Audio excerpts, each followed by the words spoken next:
So, of course, the big question is, how did the US federal government suddenly find itself $14 trillion in debt? Especially when you think when President Clinton left the White House back in 2000, the federal government was running a surplus. And those surpluses were projected for years to come if, of course, the economy continued to grow. Well, things changed.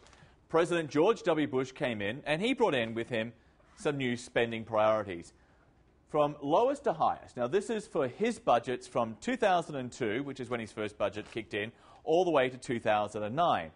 This was his prescription benefit program, which cost $180 billion. Then there was TARP, also known as the Troubled Asset Relief Program, when they went out and bought a whole bunch of bad mortgages, those subprime mortgages.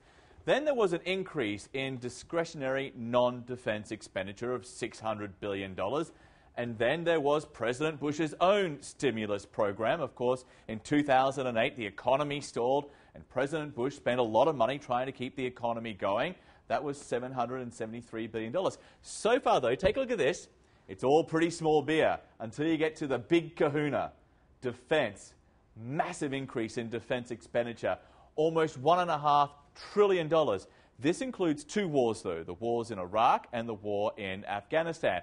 But nothing has had the same effect as the Bush tax cuts. We're looking at $1.8 trillion. So how does this compare to President Obama? We're looking at his budgets from 2009 and the projected spending all the way out to 2017 to make it fair. So then there is health reform, also known as Obamacare. That is new spending, $150 billion. There has been an increase in non-defense discretionary expenditure under President Obama, almost $280 billion. President Obama also had his own tax cuts. They cost just over $400 billion.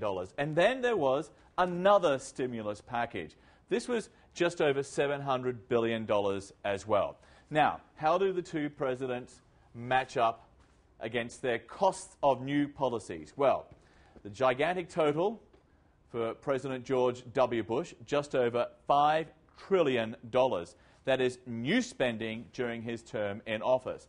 Compare that to President Obama.